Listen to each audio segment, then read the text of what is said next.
거짓 복음을 주의하세요. 열왕기상 12장 26절부터 33절입니다.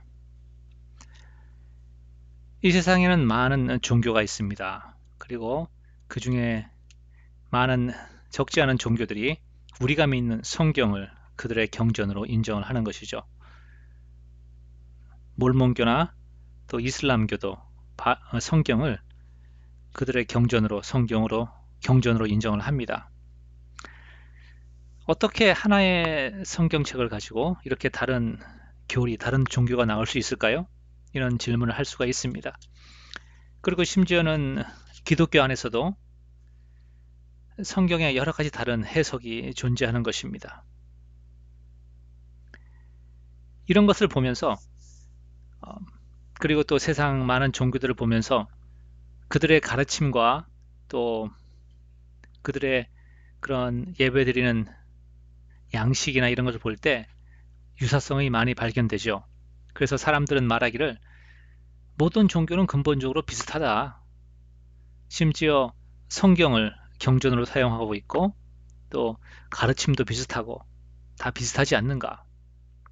그러니까 어느 종교를 믿든지 열심히 믿으면 된다. 이렇게 말하는 사람이 있습니다. 한편으로는 그것을 보면서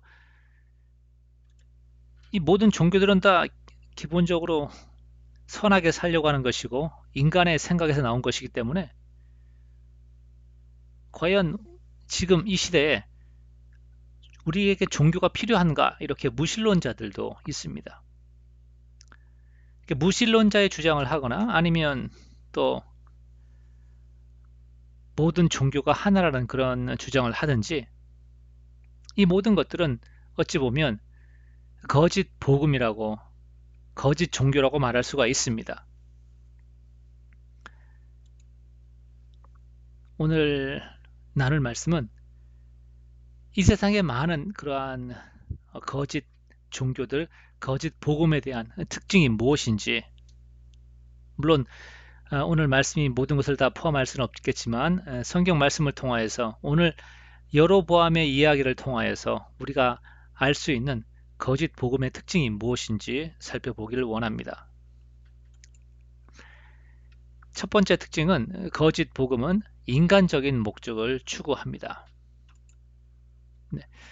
성경 이야기로 돌아가서 솔로몬이 죽은 다음에 왕국 이스라엘은 북이스라엘과 남유다로 나눠지게 됩니다. 여로보암은 북이스라엘의 왕으로서 10지파를 다스리는 왕이 되고 르호보암은 남쪽 유다와 베냐민 두 지파를 다스리는 왕이 되죠. 어찌 보면 북이스라엘이 훨씬 더 유리한 또 강성한 나라인 것 같습니다. 그런데 문제는 무엇이죠? 바로 예루살렘이 남쪽 유다에 있다는 것입니다. 이들이 비록 왕국이 나누어졌지만 이스라엘 민족 모두는 한 하나님을 섬겨야 하는 그런 종교적으로 단일화된 그런 집단이었습니다. 그리고 그들은 예배 장소가 예루살렘에 있기 때문에 1년에 3번씩 예루살렘으로 내려와야 하는 그러한 그것이 하나님의 명령이었죠. 그래서 여로보암의 고민은 그거였어요. 이 사람들이 자꾸 1년에 3번씩 남쪽 예루살렘으로 내려가서 경배를 하게 되면 점차적으로 자기를 버리고 르호보암으로 갈 것이다. 그래서 이 전체 나라가 남유다 르호보암에게 넘어갈 것이다. 이런 생각을 한 것입니다. 26절에 열왕기상 12장 26절 그 마음에 스스로 이르기를 나라가 이제 다윗의 집으로 돌아가리라. 만일 이 백성이 예루살렘에 있는 여호와의 전에 제사를 드리고자 하여 올라가면 이 백성의 마음이 유다 왕 된 그 주 르호보암에게로 돌아가서 나를 죽이고 유다 왕 르호보암에게로 돌아가리로다 하고 이에 계획하고 두 금송아지를 만들고 하나님께서 10지파를 여로보암에게 주셨을 때 이렇게 말씀하셨죠. 내가 내 종 다윗이 한 것처럼 나를 전심으로 따르고 내 명령을 지키면 내가 너의 왕국을, 너의 보좌를 영원하게 해줄 것이다. 하나님께서 그 왕국을 지키시겠다는 약속을 하셨습니다. 그런데 여로보암은 그 하나님의 약속을 믿지 못하고 자기가 수단과 방법을 가르치지 않고 여하튼 어떤 수를 써서라도 이 왕국을 튼튼하게 하고자 한 거죠. 자, 이것이 여로보암이 거짓 종교를 만들었던 그런 목적이 되는 것입니다. 거짓 복음도 이와 같습니다. 우리가 하나님께 나아갈 때 순수한 목적이 아닌 다른 목적을 가지고 하나님께 나아간다고 한다면 그것이 우리를 거짓 복음에 빠지게 만드는 것이죠. 교회에 나오시고 하나님을 찾는 목적이 무엇입니까? 성공하는 것이고 부자가 되는 것입니까? 그러면 그것이 목적이로 한다면 여러분은 번영 신학에, 번영 복음에 빠질 것입니다. 번영 복음 이런 것이죠. 예수 믿으면 부자 될 거야. 자, 이런 것을 믿고 따라오면 나중에 부자 되면 예수님을 떠나게 되는 것이죠. 부자가 되었기 때문에 더 필요가 없는 것입니다.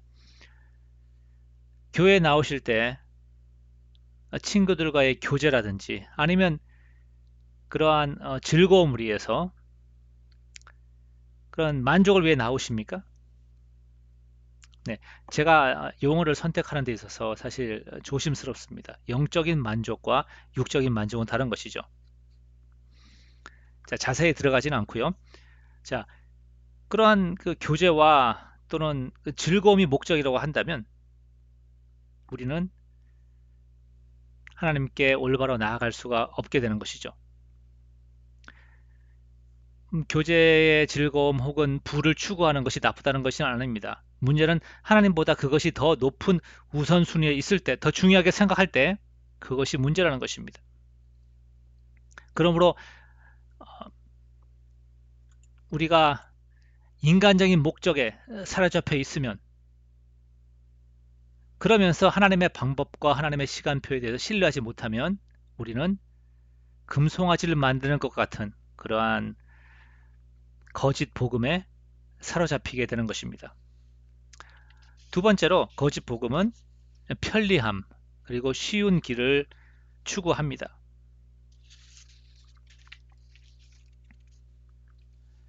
이에 계획하고 두 금송아지를 만들고 무리에게 말하기를 너희가 다시는 예루살렘에 올라갈 것이 없도다. 이스라엘아, 이는 너희를 애굽 땅에서 인도하여 올린 너희 신이라 하고 하나는 베들에 두고 하나는 단에 둔지라. 이 일이 죄가 되었으니 이는 백성들이 단까지 가서 그 하나에게 숭배함이더라. 자, 여로보암이 이 새로운 하나님을 경배하는 새로운 방식 어떻게 광고하죠? 어떻게 홍보하죠? 28절에 너희가 번거롭게 예루살렘까지 갈 필요가 없다. 왜 시간을 낭비하고 돈을 낭비하느냐? 사람들은 이 얘기를 듣고 이렇게 이렇게 말했을 거예요. 아니, 예루살렘이 하나님께 지정하신 경배 장소인데 예루살렘에 가지 않아도 됩니까? 여러 번 이렇게 말했을 것입니다. 이 금송아지가 바로 너희를 애굽 땅에서 인도하여 올린 바로 너희 그 신이다. 너희가 알던 그 하나님이 바로 이 금송아지다. 이렇게 금송아지의 형상을 가지고 있다. 이렇게 말하는 것이죠. 자, 이 얘기가 어찌 보면 우리가 지금 생각하면 황당하게 들리겠지만 그 당시의 사람들한테는 하나님이라는 존재가 형상이 없는 아무런 형상도 없는 존재였기 때문에 금송아지를 만들어 놓고 이것이 하나님의 형상 중에 하나다라고 했을 때 이들에게는 쉽게 속아 넘어갈 수가 있는 것이죠. 그러면서 여로보암은 이렇게 말했을지도 모르겠습니다. 하나님께서 이 왕국을 절반으로 나누어서 나에게 10지파를 주셨는데 그러면 하나님께서 이 북쪽 지역에 하나님을 경배하는 장소를 정하지 않으셨겠느냐? 이런 식으로 아마 백성들을 호도했을 것입니다. 자, 단과 베델, 북쪽 단과 베델이 있으니 너희의 편리한 대로, 너희의 편의에 따라서 선택을 하여라. 너무나 쉽게 설득이 되겠죠. 왜냐하면 사람들은 다 편리함을 추구하기 때문에 그렇죠. 자, 이것이 30절에 이 일이 죄가 되었다 이렇게 말합니다. 자, 편리함을 원하는 것은 나쁜 것이 아니죠. 무엇이 나쁜 것이죠? 하나님의 뜻을 거스리는 것, 이것이 나쁜 것입니다. 코로나로 인해서 온라인으로 예배 드리는 것 너무 어찌 보면 이제 일상이 되어가고 있습니다. 그런데 우리는 이것을 되도록이면 빨리 끝내야 하는 것입니다. 하나님께서 예배의 장소와 시간을 정하신 것은 바로 하나님의 정하신 방법, 예수 그리스도를 통하여서 우리에게 구원을 베푸시겠다는 것을 내포하고 있습니다. 물론 예수님이 오신 다음에 그리스도인이 함께하는 곳이라면 우리가 어디서나 예배할 수 있고 어느 때든지 하나님을 찾을 수가 있죠. 그런데 그것이 우리가 임의로 예배의 시간을 바꿀 수 있다는 것을 말하는 것은 아닙니다. 우리가 주일날 모이고 있죠. 그런데 어떤 교회에서는 우리는 주일날 정말 바빠서 힘들고 차라리 월요일날 모이기를 원한다. 예, 그러면 월요일날 모일 수가 있습니다. 그런데 그러다가 또 한 달 지나서 이제 화요일로 바꿔야겠다. 이렇게 하면 안 된다는 것이죠. 마치 대통령을 만나기로 한 그런 미팅이 잡혔으면 그 시간을 지키고 정 바꾸기를 원하면 미리 전화를 해서 어레인지를 해서 허락을 받아야 되는 것이죠. 특별히 우리가 주일날 여행을 하는 경우가 많습니다. 저는 되도록이면 주일날 여행을 하지 말라고 말씀드리고 싶습니다. 그런데 여행을 하게 되었다고 한다면 우리는 미리 어느 도시에 가서 어느 교회에 가서 예배 드릴 것인가, 그래서 미리 계획을 하고 준비를 하고 가야 하는 것입니다. 그냥 주일날 아침 되어서 구글 아무 검색을 해서 근처에 있는 교회 가서 예배 드리고 이렇게 나오는, 이것은 우리가 하나님의 예배를 하나님께 드리는 그 시간들을 소중하게 생각하지 않는 것이죠. 자, 이렇게 얘기하면 아니 너무 불편하고 그죠? 너무 힘들게, 왜 그렇게 힘들게 예배를 드립니까? 라고 말씀할 수가 있습니다. 자, 그런데 주님은 몇 번이나 말씀하시죠. 자기 부인과 좁은 문이라는 것은 우리가 복음을 이해하는 핵심 용어인 것입니다. 자, 자기 부인과 좁은 문이 복음의 어떤 핵심 용어라고 한다면 편리함, 쉬운 길은 들어올 수가 없는 것이죠. 자, 세 번째, 거짓 복음은 유사해 보이지만 항상 유사합니다. 비슷합니다. 그런데 가짜입니다. 이 거짓 복음이 크리스찬들의 삶 가운데 혹은 교회에 우리가 인식하지 못하는 가운데 들어오는 이유는 무엇이겠습니까? 너무나 유사하다는 것입니다. 같이 찬양하고 같이 설교하고 십자가의 복음을 전하는 것 같고, 그죠? 너무나 유사하기 때문에 우리는 분간을 하지 못하고 가짜 복음에 빠지게 되는 것입니다. 그러나 그것들은 인간의 생각이 들어가 있기 때문에 온전한 복음이라고 볼 수가 없는 것입니다. 31절, 저가 여로보암을 말하죠. 저가 또 산당들을 짓고 레위 자손 아닌 보통 백성으로 제사장을 삼고 8월 곧 그달 15일로 절기로 정하여 유다의 절기와 비슷하게 하고 단에 올라가되 베델에서 그와 같이 행하여 그 만든 송아지에게 제사를 드렸으며 그 지은 산당의 제사장은 베델에서 세웠더라. 저가 자기 마음대로 정한 달 곧 8월 15일로 이스라엘 자손을 위하여 절기를 정하고 베델에 쌓은 단에 올라가서 분향하였더라. 자, 여로보암이 산당, 그러니까 높은 곳에 언덕 꼭대기에 신전들을 세웁니다. 예. 솔로몬이 예루살렘에 성전을 세운 거와 비슷하죠. 예, 신전들을 세우고 또 제사장도 세우고 또 절기도 만들고, 그러니까 모세 율법에서 명한 것과 비슷하게 만드는 거예요. 근데 뭐가 문제죠? 예, 예루살렘이 아닌 아무 곳에나 신전을 지었다는 사실. 물론 이제 거기에 금송아지를 거기다 두었지만 하나님의 법궤가 아닌, 그리고 제사장은 보통 아론의 후손들로 하는데 예, 보통 백성으로 제사장을 삼고 또 8월 15일을 절기로 정해서 지킵니다. 자, 유다의 절기는 7월 15일입니다. 7월 15일 장막절을 지내는데 그이랑 유사하게 8월 15일에 절기를 삼아서 그때 이제 절기를 지내게 합니다. 자, 이런 모든 것들이 이제 그 여로보암의 생각대로 했기 때문에 그것은 불법이고 가짜인 것이죠. 자, 그러면 여기서 우리가 질문을 할 수 있어요. 아니, 이렇게 정하면 뻔하지 않습니까? 그죠? 7월 15일이 진짜인데 8월 15일로 정하니까. 아니, 차라리 북이스라엘 왕국이 새로 만들어졌고 우리는 새로운 방식으로 하나님을 섬길 것이다 하면서, 자, 뭐 7월 4일 미국의 독립기념일입니다만은, 혹은 뭐 1월 1일, 그날이 우리가 하나님께 예배하는 그런 절기다, 이렇게 완전히 다르게 정할 수가 있는데 왜 유사하게 했을까요? 그죠? 7월 15일이 아니고 8월 15일. 아니, 그러면 7월 15일을 정하지 왜 8월 15일을 했을까요? 이런 생각을 할 수가 있습니다. 뭐 성경에는 없지만 이제 여로보암이 이렇게 했던 이유 중에 하나는 7월 15일 날 예루살렘으로 내려가지 못한 사람들을 위해서 8월 15일 날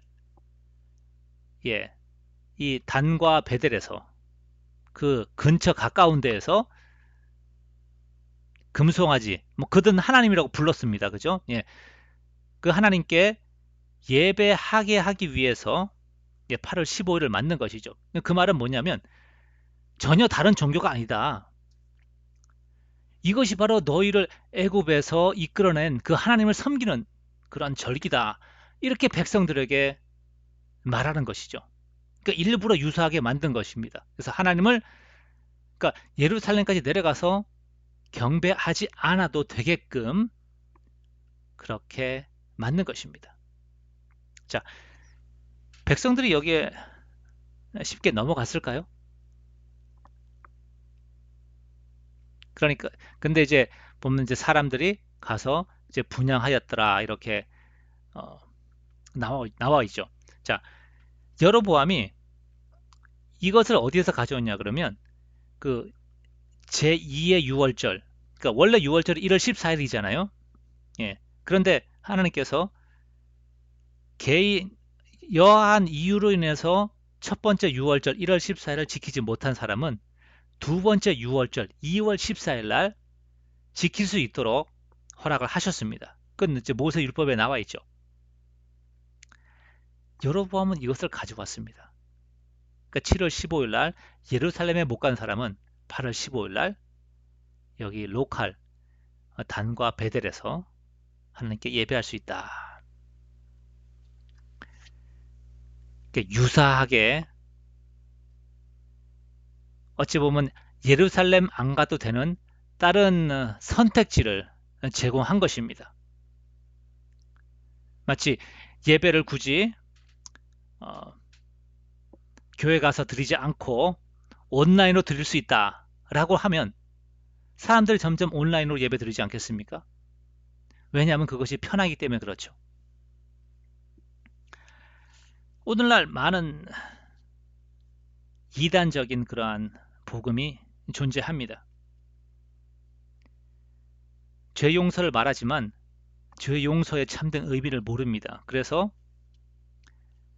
구원을 완성하기 위해서 인간의 노력을 지나치게 강조합니다. 몰몬교, 또 로만 캐톨릭, 여호와의 증인들, 그리고 심지어는 많은 복음주의 교회에서도 그렇게 말씀이 선포되고 있습니다. 또 다른 또 거짓 복음, 또 왜곡된 복음은 종교적 활동에서 어떤 인간의 만족과 즐거움을 추구한다는 것이죠. 입술로 찬양을 하는 것은 즐기고 좋아하지만 마음으로 하나님을 존경하지 않고, 주일날 예배에 나오지만 세상 가운데서 그리스도인으로서 살아가기를 포기하기도 하고요. 교회의 성도들과 그 교제는 즐거워하지만 교회의 머리 대신 예수님과의 교제는 시큰둥하기도 합니다. 많은 사람들이 격려의 말, 죄 용서의 말을 듣기를 원합니다. 왜냐하면 그들에게 필요한 것은 그들이 크리스천이라는 사실을 세뇌시켜줄 수 있는 종교적 마약을 원하기 때문이죠. 종교적 몰핀을 원하는 것입니다. 자, 이렇게 여로보암이 가짜 거짓 종교를 만들어서 이스라엘 백성을 죄를 짓게 만들었던 것처럼 세상은 많은 거짓 복음들을 우리에게 소개하고 있습니다. 그러나 또 그런 것들이 참된 복음과 참된 종교와 너무 비슷해요. 하지만 그 모든 것들은 사람의 마음에서 나온 것이므로 가짜인 것입니다.